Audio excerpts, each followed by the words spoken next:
মধ্যপ্রাচ্যের জমিনে এই মুহূর্তে বইছে প্রলয়ঙ্কারী ঝড়। যুক্তরাষ্ট্রের বিমান ঘাঁটি আর সামরিক স্থাপনাগুলোর উপর একের পর এক আছড়ে পড়ছে ইরানের ধ্বংসাত্মক ক্ষেপণাস্ত্র। ইরাকের এরবিল শহরে যুক্তরাষ্ট্রের প্রায় সবকটি অবকাঠামো এখন ধূলিসাৎ। মাটির সাথে মিশে গেছে পরাশক্তির সামরিক সক্ষমতার অহংকার। কুর্দি বিচ্ছিন্নতাবাদীদের আদ্যপান্ত গুড়িয়ে দিয়ে তেহরান স্পষ্ট করে দিয়েছে তাদের দিকে আঙুল তোলার সাহস আর কারও নেই। যুদ্ধের এই চরম উত্তাপের মাঝে বিস্ফোরক তথ্য সামনে এনেছে ইরানি সেনাবাহিনীর মুখপাত্র ব্রিগেডিয়ার জেনারেল মোহাম্মদ আকরামি নিয়া। তিনি এক ভাষণে জানিয়েছেন, গত কয়েকদিনের সংঘাতে ইরানের আকাশ প্রতিরক্ষা ব্যবস্থা কিছুক্ষণের জন্য ক্ষতিগ্রস্ত হলেও তা এখন সম্পূর্ণ মেরামত করা হয়েছে। শুধু তাই নয়, দেশীয় প্রযুক্তিতে তৈরি নতুন ও অত্যাধুনিক সব সমরাস্ত্র যুক্ত হয়েছে তাদের বহরে। যে কোনো আক্রমণ প্রতিহত করতে তারা এখন শতভাগ প্রস্তুত। এদিকে মধ্যপ্রাচ্যের এই মহা সংকটে নতুন এক ভূরাজনৈতিক খেলা শুরু করেছে ওয়াশিংটন। ইরাকি কুর্দিস্তানের নেতৃত্বকে সরাসরি ইরানের বিরুদ্ধে যুদ্ধে নামাতে মরিয়া হয়ে উঠেছে যুক্তরাষ্ট্র। আল মায়াদিনের এক চাঞ্চল্যকর প্রতিবেদনে উঠে এসেছে এক ভয়ঙ্কর তথ্য।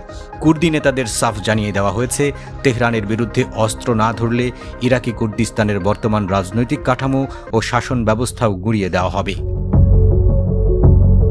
আমেরিকার এই চরম ব্ল্যাকমেইল ও চাপের মুখে বসে নেই ইরানও। কুর্দি নেতৃত্বকে সরাসরি হুঁশিয়ারি দিয়ে তেহরান স্পষ্ট জানিয়ে দিয়েছে, ওয়াশিংটনের ফাঁদে পা দিয়ে যদি কুর্দিরা এই যুদ্ধে জড়ায় বা বিচ্ছিন্নতাবাদীদের মদত দেয়, তবে তার খেসারত হবে ভয়াবহ। প্রয়োজনে ইরানি সামরিক বাহিনীর গ্রাউন্ড ফোর্স বা পদাতিক বাহিনী সরাসরি কুর্দি অঞ্চলে প্রবেশ করে চরম বার্তা পৌঁছে দেবে। অন্যদিকে মার্কিন সামরিক বাহিনীর উপর নেমে আসা ক্ষয়ক্ষতির এক ভয়ঙ্কর চিত্র প্রকাশ করেছে আইআরজিসি।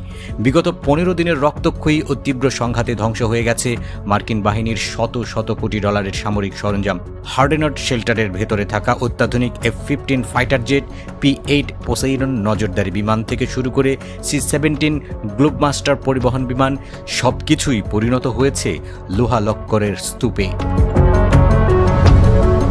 ব্রিটিশ বিমান ঘাঁটি ব্যবহারের দায়ে যুক্তরাজ্যকে সরাসরি বৈধ সামরিক লক্ষ্যবস্তু ঘোষণা করেছে ইরান। একই সাথে ইউক্রেনীয় বাহিনী কর্তৃক কাস্পিয়ান সাগরে ইরানি বাণিজ্যিক জাহাজে হামলার তীব্র নিন্দা জানিয়েছে তেহরানের পররাষ্ট্র মন্ত্রণালয়। কিয়েভ সরকার আগুন নিয়ে খেলছে বলে অভিযোগ তুলে তেহরান জানিয়েছে, এই ধরনের আন্তর্জাতিক আইন লঙ্ঘন যুদ্ধের পরিধি আরও বিপজ্জনকভাবে বাড়িয়ে দেবে।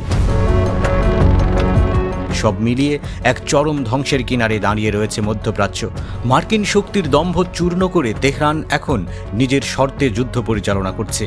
কুর্দিস্তানের পাহাড়ি উপত্যকা থেকে শুরু করে উপসাগরীয় আকাশসীমা সবখানেই বইছে বারুদের গন্ধ। বিশ্ববাসী পলে পলে দেখছে এক পরাশক্তির পতন আর অন্য এক শক্তির অপ্রতিরোধ্য উত্থানের এই রোমহর্ষক ও নাটকীয় অধ্যায়।